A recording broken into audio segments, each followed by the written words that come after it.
오늘은 돌트레이트 1장 4항 복음에 대한 두 가지 반응을 하도록 하겠습니다. 돌트레이트 1장은 주제가 뭐죠? 1장 전체의 주제가 하나님의 무조건적 선택이죠. 하나님의 선택과 유기라고 이렇게 나옵니다. 그래서 1장 1항에서는 하나님의 영원한 작정과 영생에 대한 약속을 이야기합니다. 그리고 2항에서는 선택된 백성들에게 하나님께서 어떻게 하시는지를 말하면서 우리는 세 가지 원인에 대해서 고백한다고 그렇게 배웠습니다. 3항에서는 구원에 관한 복음이 선택된 자에게 전해진다고 이야기합니다. 그래서 3항에서는 선택된 자에게 구원에 관한 복음이 전해지는 것을 이야기하고요. 4항에서는 복음 선포에 대해서 두 가지 반응이 나타나는데, 하나는 선택된 자들, 또 다른 하나는 유기된 자들의 각각의 반응에 대해서 설명을 하는 것이 4항입니다. 그러니까 3항은 하나님의 측면에서 바라본 것을 설명했다면 4항은 인간의 측면에서의 반응을 설명하고 있습니다. 그리고 3항은 하나님의 측면, 즉 영원이라는 개념을 가지고 작정과 예정이라는 개념을 가지고 설명한다면 4항은 인간의 측면, 즉 시간 안에서 사람의 책임과 자유의지를 이야기합니다. 그리고 5항에서는 다시 하나님의 측면을 이야기하고 11항까지 하나님의 측면이 구체적으로 무엇인지에 대해서 자세히 설명을 합니다. 하나님의 측면이라고 할 때 이것은 영원을 이야기합니다. 이것은 시간의 개념이 아니죠. 그렇다면 영원을 이야기하는 것은 시간의 개념이 아니라는 것은 제1원인, 제2원인, 제3원인이라고 할 때 시간이 아닌 영원은 몇 원인을 이야기하는 것일까요? 제1원인, 그리고 제2원인, 1원인, 2원인, 영원을 이야기할 때 시간 안에서 나타나는 거 아닐까요? 영원이라는 개념도 있지만 시간이라는 개념도 있습니다. 사람에게 주셨기 때문에 시간 안에서 나타나는 것이죠. 창조도 시간이라는 개념이잖아요. 자, 그러면서 11항까지 하나님의 측면을 설명하고요. 제1원인을 유효한 원인, 효과적 원인이라고 이야기합니다. 제4항은 지금 우리가 4항을 하는데 믿음으로 말미암아라는 제3원인을 주제로 다룹니다. 하나님은 선택된 자를 시간 안에서 세상 밖으로 불러내십니다. 그게 사망입니다. 세상에서 불러내신다는 말의 의미는 교회로 불러내신다는 말의 의미입니다. 에클레시아, 에크라는 것이 밖으로 불러낸다는 뜻입니다. 그래서 교회로 불러내다 라는 말의 의미를 사망에서 하고 있는 겁니다. 교회라는 단어가 나오지는 않습니다만, 그래서 교회는 하늘의 모형으로서 이 세상에 있지만은 하늘의 그림자, 하늘나라의 그림자고 모형입니다. 그래서 선택된 자는 누구든지 시간 안에서 교회 회중에 가입하게 됩니다. 그리고 교회에서 복음이 선포되어지면 이것을 들을 때 사항에서 두 가지 반응이 나타납니다. 믿음으로 순종하는 반응이 있고, 그것과는 반대로 수용하지 않는 자들의 반응이 있습니다. 이것을 다른 말로 부르심이라고 이야기하는데, 부르심에는 두 종류로 나눈다고 이야기합니다. 어떤 부르심과 어떤 부르심이죠? 네. 또는 외적 부르심과 내적 부르심이죠. 내적 부르심은 유한 부르심이라고 이야기합니다. 그래서 선택된 자든 유기된 자든 누구든지 복음을 듣습니다. 그러나 그 반응은 정반대로 나타납니다. 누구든지 복음을 듣습니다. 반응은 정반대로 나타난다. 우리 돌트레이트 2장 5장 2절을 한번 보실래요? 2장 5장 2절 60페이지 2장 2장 5장 2절 이 약속은 차별 없이 모든 자에게 차별 없이 또는 평등하게 모든 국가 모든 자에게 선포된다라고 합니다. 이것은 무슨 부르심이라고 얘기했죠? 네, 외적 부르심 또는 그러나 유기된 자는 이 외적 부르심에만 머뭅니다. 이번에는 대규리 문답 68문 이게요. 소규리 문답 31문하고 같습니다. 68문은 대규리 문답만 보겠습니다. 68문 2양 238페이지 2양 이들은 자신에게 제한된 은혜에 대해서 의지적으로 경시하고 멸시한다라고 나옵니다. 1항에 보면은 때로는 성령의 일반적 활동도 경험한다라고 나옵니다. 그러나 결국 의지적으로 자기 스스로를 거부한다는 거예요. 복음 선포를.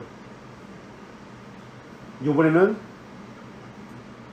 돌트리트 3, 4장 9항 2절 3, 4장 9항 2절 70페이지 우리가 가진 책은 3, 4장 9항 2절 그들 중 일부는 두 부류가 나타나죠. 무관심하고 생명의 말씀을 거절하는 부류가 있고 듣긴 듣는데 말씀은 받지만은 자신의 심정에 영구적으로 인상시키지 않는다라고 나옵니다. 그리고 1항에서 밑줄 친 것 그 어물은 그들 자신에게 있다라고 합니다. 하나님에게 있는 것이 아니라 그들 자신에게 있다라고 합니다. 이번에는 신앙고백서 10장 4항 1절 10장 4항 1절 173페이지 1절 선택되지 않은 자들은 성령의 활동에 참여합니까? 유기된 자도? 네? 성령의 활동에 참여하죠. 그러나 일반적 활동에만 참여합니다. 그러나 그들은 진실되게 그리스도에게 오지 않습니다. 그래서 구원을 받을 수 없습니다. 그러나 하나님의 선택된 백성은 효과적으로 부르심을 받습니다. 어떻게? 무엇으로? 성령과 말씀으로. 하나님이 정하신 때 말씀과 성령에 의해서 하나님의 것을 이해하도록 조명시키고 굳은 심정을 제거하시고 부드러운 심정을 갖게 하고 의지를 갱생시켜서 자발적으로 자유롭게 그리스도에게 나오게 합니다. 10장 1절을 1항을 보실래요? 10장 1항 171페이지 그런 이야기가 나옵니다. 171페이지에 바로 앞에 있어요.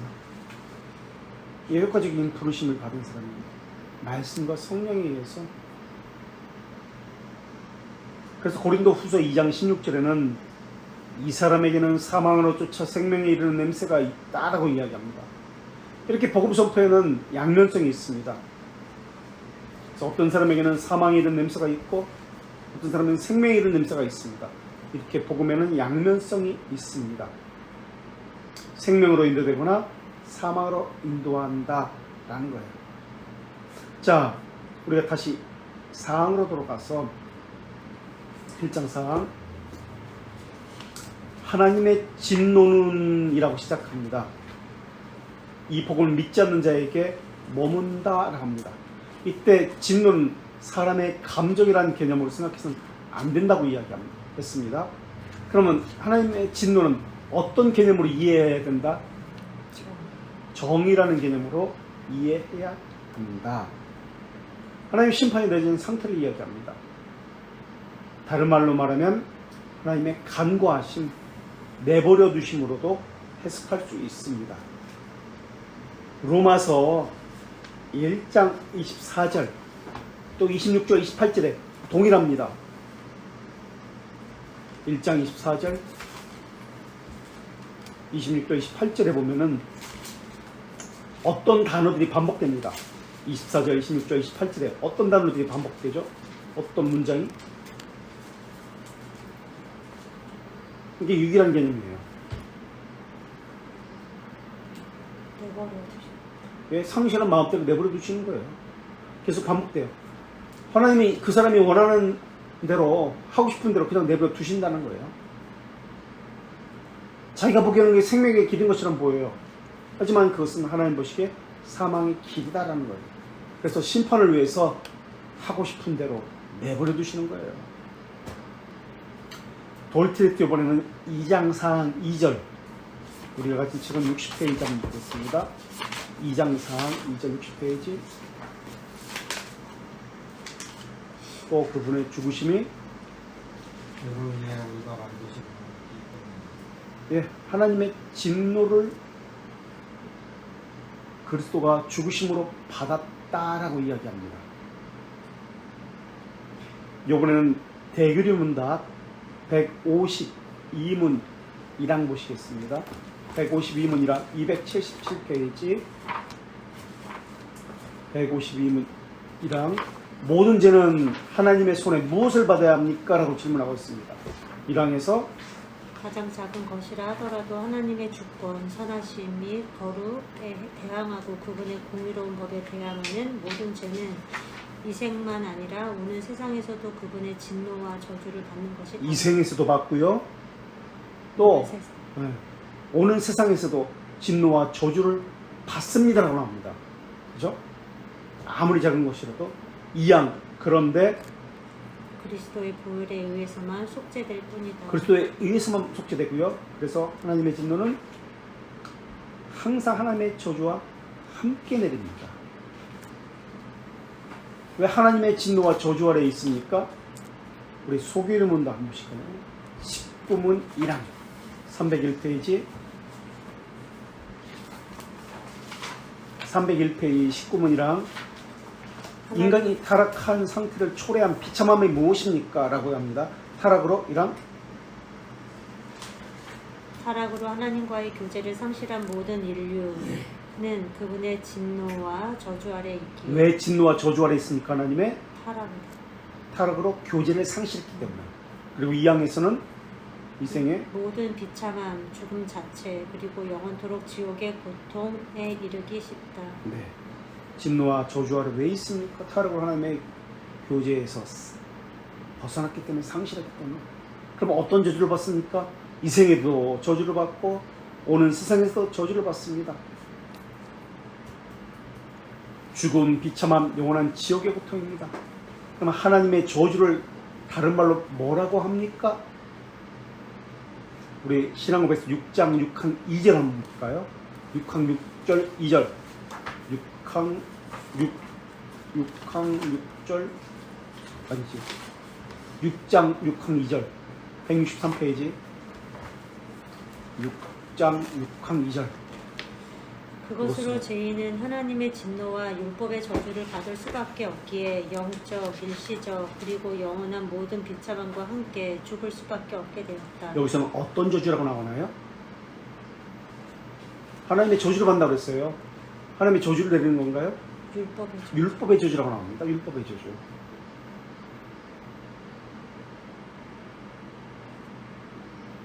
이번엔 소기름문답 27문 1항 볼게요. 여기서는 어떤 저주라고 나오는지 보세요. 304페이지 27문 1항 304페이지 그리스도의 낮아지심은 어떤 점을 구성했나? 라는 질문이거든요. 그리스도의 낮아지심은 1항 그분의 출생이고 낮은 조건에서 율법 아래에 놓이고 이생의 비참함 하나님의 진노와 십자가상의 저주의 저주의 죽음을 죽음을 얻는 것이다. 하나님의 진노와 저주를 십자가사의 저주의 죽음이라고 표현하고 있습니다. 자, 이번에는 대규리문답 77문 괄호 242페이지 한번 보실래요? 77문 대규리문답 17문 2항 242 여기서의 진노는 또 뭐라고 이야기하는지 보세요. 아까 십자가상의 저주의 죽음 여기서는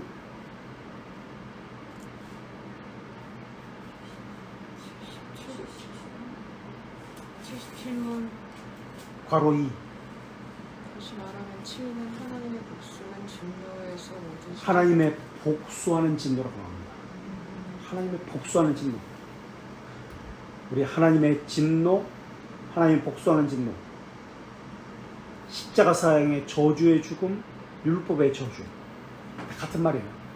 저주, 율법의 저주, 십자가 사형의 저주의 죽음. 복수하는 진노. 하나님의 진노. 다 같은 말입니다. 그 이유는 타락으로 인해서 하나님의 교제를 상실했기 때문에 저주를 받습니다.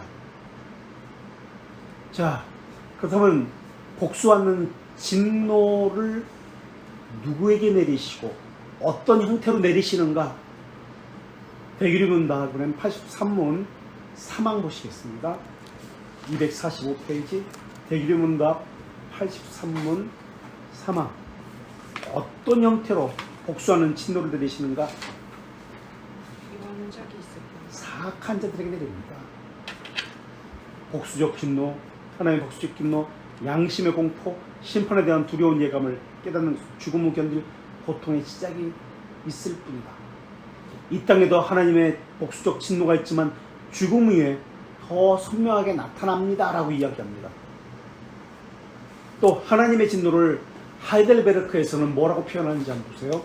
14문 2항 101페이지 하이델베르크 교리문답 14문 2항 101페이지 하나님의 진노를 2항에서 뭐라고 표현하는지 보세요. 어떤 피조물이라도 죄에 대한 하나님의 열을 그 진노에서 구원할 수 여기서는 있다. 무슨 진노라고 해요? 아까 복수의 진노, 여기서는 영원한 진노라고 표현합니다. 말라기 1장 4절에도 나옵니다. 이 표현이 영원한 진노라는 표현이. 왜 그럼 하나님이 영원한 진노라고 하십니까? 이번에는 하이델베르크 11문 볼게요. 100페이지 11문 하이델베르크. 질문이 뭐냐면 하이델베르크 왜 영원한 진노를 하십니까? 하나님은 자비로운 분 아닙니까? 이렇게 질문합니다. 그래서 1항에서 하나님은 정말 자비로우신 분인 동시에 동시에 정의롭다. 2항 그래서 그분의 정의는 자신의 가장 높은 네, 그분의 정의는 자신의 가장 높은 위험에 대하여 범한 죄가 엄하게 그래서 영과 몸에 영원한 처벌을 요구한다라는 거 이야기합니다. 하나님의 정의는 유기된 자에게 저주를 명하고 영원한 진노를 내립니다. 왜냐하면 그들 스스로 복음을 거부했고 하나님을 멸시했기 때문에. 그래서 영원한 진노라고 이야기합니다. 영원한 진노는 시간의 개념이 아니죠. 시간이라는 개념으로 이해할 수 있는 개념이 아닙니다. 육체라는 개념으로 이해할 수 있는 개념이 아닙니다. 그것 이상의 것을 이야기합니다. 그래서 영원한 진노에 대해서 무시하고 멸시하고 가볍게 여기고 하찮게 여깁니다. 율법의 저주 아래 있다는 것을 우리 저주로 율법의 저주, 십자가상의 저주라고도 이야기했습니다. 갈라디아서 3장 10절에 여기서 뭐라고 하는지 보십시오. 율법의 저주 아래 있다는 것을 갈라디아서 3장 10절에서 말씀하고 있습니다. 무릇 율법 행위에 속한 자들은 저주 아래 있나니 율법의 저주 아래 있느니 기록된 바 누구든지 율법책에 기록된 대로 모든 일을 항상 행하지 아니하는 자는 저주 아래 있는 자라 하였음이라 라고 갈라디아서 3장 10절에 이렇게 분명히 나옵니다. 율법의 저주 아래 있는 자라고 이야기합니다. 그래서 하나님의 진노는 이 생에서의 진노가 있고 영원한 진노가 있습니다. 우리 하이델베르크 다시 신문 2항 보시겠어요? 100페이지 신문 2항. 일시적이거나 영원한 정의로운 심판으로 그들을 벌할 것이다. 일시적이거나 이 땅에서 일시적인 심판이 있고 영원한 정의로운 심판이 있다고 이야기합니다. 영원한 정의로운 심판. 그렇다면 이 땅에서의 일시적인 심판이 무엇인가? 하나님의 일시적인 진노가 무엇인가? 대규리문답 28문 한번 보세요.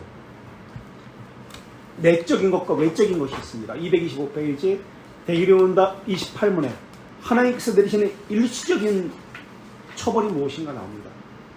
이 세상에서 죄에 대한 처벌이 무엇입니까? 이 세상에서 죄에 대한 처벌은 내적인 것과 외적인 것이 있습니다. 1항에서 내적인 것으로는 마음의 굳어짐, 상실한 마음, 미혹의 역사, 고집, 양심의 공포, 그리고 부끄러운 욕심과 같은 같은 것이고 것이고 외적으로 2항 우리 때문에 피조물에 대한 하나님의 저주, 우리 몸, 영예, 재산, 관계, 그리고 직업에서 일어나는 모든 모든 악한 악한 것이고 것이고 사망 이런 이런 것은 것은 죽음 자체와 함께하는 것이다. 죽음 자체와 함께하는 것이다. 일시적인 것이라고 합니다. 그 다음에 유기된 자들은 마음이 강팍해서 절대 부드럽게 하지 않고 고집을 부립니다. 그리고 영원한 진노라는 것이 있습니다. 영원한 진노는 29문에 있습니다. 225페이지 그 밑에 오늘 세상에서 받는 죄의 처벌은 하나님의 위안적 임재에서 영원한 분리와 지옥불에서 끊임없이 영원히 영과 육이 당하는 가장 극심한 고통이다. 영만 받는 게 아니에요. 영과 육체가 함께 영원히 고통을 받습니다. 하나님의 진노는 타락의 결과, 하나님과의 교제의 상실로 주어진 것입니다. 자, 그렇다면 타락한 인류에게 무슨 비참함이 존재했는가? 우리 대교내문답 27문 한번 보세요. 225페이지. 타락은 인류에게 하나님과의 교제 교제 상실, 상실, 그분의 노여움, 노여움 및 저주를 초래했기에 이양 우리는 선천적으로 진노의 자녀가 되고 사탄의 노예로 묶이고 이 세상과 오는 세상에서 모든 처벌을 받을 수밖에 없게 됐다. 하나님의 진노를 여기서 뭐라고 표현하고 있죠? 하나님의 노여움. 노여움이라고 표현하고 있습니다. 그리고 이 양에서 우리는 선천적으로 진노의 자녀가 되었다. 사탄의 노예로 묶였다라고 표현합니다. 선천적으로 진노의 자녀라는 거예요. 그리고 사탄의 노예로 묶여 있다라고 우리를 표현하고 있습니다.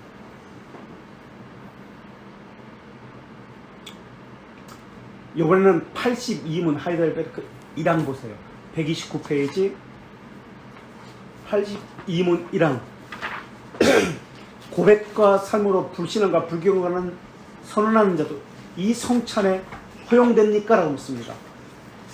고백과 삶으로 불신앙과 불경건함을 보이는 자도 성찬에 허용됩니까?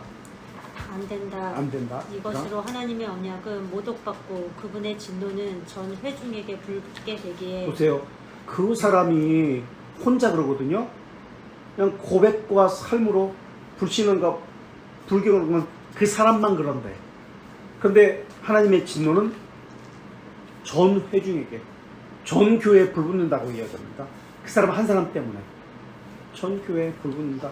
이양 그리스도와 그분의 사도들이 정한 것에 따라 교회의 의무는 그들이 삶의 수정을 나타낼 때까지 하늘나라의 열쇠로 그런 자를 제외해야 한다. 제외해야 한다라고 이야기합니다. 하나님의 진노는 복음을 믿지 않는 자에게 머문다라는 이 말씀을 가지고 계속 이렇게 풀어갑니다. 이번에는 84문 하이델베르 2절 129페이지 거기 있죠? 여기 보세요. 이와는 반대로 모든 불신자와 진정으로 회개하지 않는 자에게 선언되고 증명되는 것은 그들이 개종하지 않은 한 하나님의 진노와 영원한 저주에 노출되었다는 것이다. 네. 누구에게 하나님의 진노와 영원한 저주가 있습니까? 불경건한 진정으로 회개하지 불신자와 모든 불신자와 그리고 진정으로 진심으로 회개하지 않는 자에게 두 부류에게 나타납니다. 불신자 그리고 진심으로 회개하지 않는 자, 이들에게 하나님의 진노와 영원한 저주가 있습니다. 그렇다면 무엇에 따라 이들은 불신자와 진정으로 회개하지 않는 자들에게 이 생과 오는 세상에서 심판을 받습니까? 사망에서? 복음 증거에 따라 하나님은 네. 그들을 이 생과 오는 복음 세상에 증거에 심판하시다. 따라라고 합니다. 그래서 우리가 지금 하고 있는 도리테스 1장 4항에서도 제목이 복음에 대한 두 가지 반응이라고 나옵니다. 하나님의 말씀이 선포되어지는데 회개하지도 않는 자들, 진심으로 회개하지 않는 자들, 그리고 불신자들, 이 두 부류에게 하나님의 진노와 영원한 저주가 있습니다라고 이야기합니다. 그래서 내적 부르심을 받은 자와 외적 부르심을 받은 자가 다르게 반응합니다. 같은 교회에 있습니다. 그런데 구원이 서로도 나타나고 서로 다르게 반응합니다. 그래서 성경에 보면은 이런 비유가 있는데 그 어떤 말씀이죠? 그게 혹시 마태복음에 보면 외적 부르심과 내적 부르심을 이야기할 때 하나님 청함을 받은 자람한테 택함을 입은 자는 적다라고 합니다. 22장 14절에 마태복음. 많은 게 아니에요. 택함을 받은 사람, 구원받는 자는 많은 거 아닙니다. 적다라고 나옵니다. 일반적인 부르심으로 모두가 공평하게 복음을 들을 수 있습니다. 교리도 배울 수 있습니다. 심지어 정죄의 공포도 느끼고 성령의 일반적인 역사도 경험합니다. 그럴지라도 구원으로 받지 못합니다. 그러니까 말씀을 듣고 이렇게 살면 안 되지. 양심의 채찍질을 받을 수 있습니다. 양심에 찔릴 수도 있습니다. 그러나 그건 외적 부르심이에요. 내적 부르심이 아니에요. 내적 부르심을 받은 자는 예복을 입고 혼인잔치에 참여합니다. 예복을 입지 않고 혼인잔치에 참여하는 자들은 외적 부르심을 받은 자예요. 첨을 받은 자지 택감을 받은 자가 아니에요. 여기서 예복이라는 것은 무엇을 이야기할까요? 네, 거룩의 옷을 입지 않은 것을 이야기합니다. 예수 그리스도의 옷을 입지 않은 것을 이야기해요. 예복을 입지 않았다는 것은 견인하지 않는다는 말이기도 합니다. 견인이 없는데 자신은 중생한 사람이다 생각하고 그렇게 살아가는 사람이에요. 선택된 백성은 중생케 하시는 성령님의 역사가 반드시 있습니다. 그래서 신자로 하여금 인내케 하고 견디게 하고 복음을 끝까지 붙들게 하십니다. 내 상황이 이러니까, 내 형편이 이러니까 잠깐 교회에 쉴게요. 당분간 여유를 가질게요. 이런 말 할 수 없습니다. 견딥니다. 상황이 이러기 때문에 견딥니다. 성령께 주시기 때문에. 내 형편이 이러기 때문에 그런데도 불구하고 견딥니다.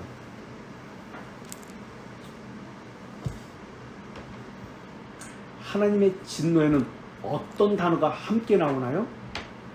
아까 하나님의 진노에는 진노와 함께 어떤 단어가 함께 나온다고 얘기했죠? 저주란 단어가 함께 나옵니다. 우리 1장 4장에는 나오지 않지만 저주라는 단어가 함께 나옵니다. 하나님의 정의에는 무엇이 전제되어 있죠? 처벌이 전제되어 있습니다. 하나님의 처벌이 있어야 하나님의 정의가 만족되어집니다. 그래서 하나님의 정의가 만족되어야만 합니다. 그래서 벨지카 21장 제목이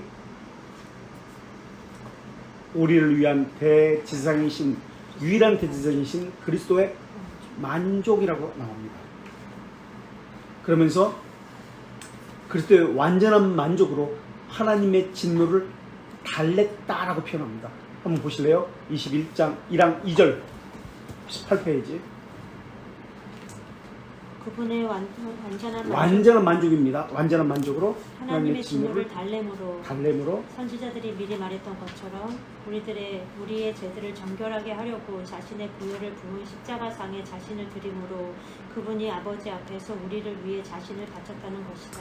진노를 달랬다라고 얘기합니다. 하나님의 정의는 만족되고 하나님의 진노는 달랬다. 그래서 하나님의 진노를 달래기 위해서 희생제물과 화목제물이 필요했다. 달랬다는 말의 의미는 어떤 개념이라고 혹시 아까 얘기했죠? 정의의 만족. 정의는 하나님의 측면이라고 얘기했고 만족이라는 개념입니다. 정의는 십자가의 죽음으로 만족시켰다는 개념이고 하나님의 측면이고 자비심. 달래다와 누그러뜨리다가 있습니다. 하나님의 진노를 달래다, 하나님의 진노를 누그러뜨렸다.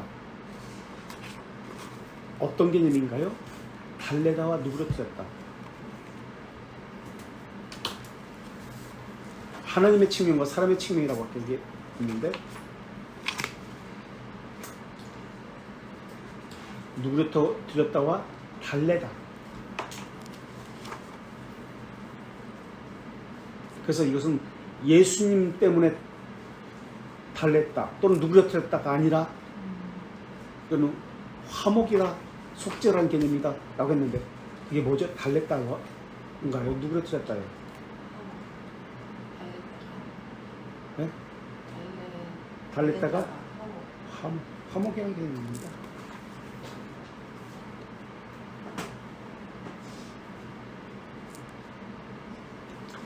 그래서 요한복음 3장 36절에 뭐라고 나오냐면 아들을 믿는 자에게는 영생이 있고 아들에게 순종하지 아니하는 자는 영생을 보지 못하고 도리어 하나님의 진노가 그 위에 머무니라 라고 말씀하고 있습니다. 하나님 만족은 정의에 대한 만족입니다. 이번에는 하이델베르크 37문이랑 110페이지를 한번 보세요. 110페이지 37문이랑 당신은 그분이 고난받으시고라는 말씀 무슨 뜻으로 해석합니까? 이랑 세상의 사는 동안 특별히 생애의 끝에 하나님의 진노를 참고 하나님의 진노를 참고 견뎠다는 거예요. 이양 미안 속죄의 제물과 같은 생각을 우리 위해 나타내시고 보세요.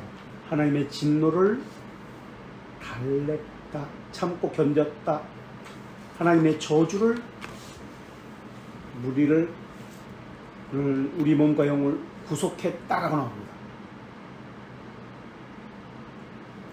사람은 누구나 본질상 진노의 자녀입니다.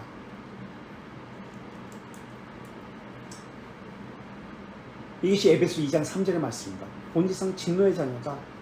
그리고 로마서 5장 9절에서 뭐라고 얘기하면 그러면 5장 9절 이제 우리가 그의 피로 말미암아 의롭다 하심을 받았으니 더욱 그로 말미암아 진노하심에서 구원을 받을 것이니 라고 이야기합니다. 칭의를 받은 자는 견인에 이르게 된다는 것을 말씀하시면서 진노하심에서 구원을 받을 것이라고 권면하는 말씀입니다. 하나님의 진노는 우리의 몸과 영혼 모두에 나타납니다. 그럼 예수 그리스도의 구속은 우리 영의 구원인가요?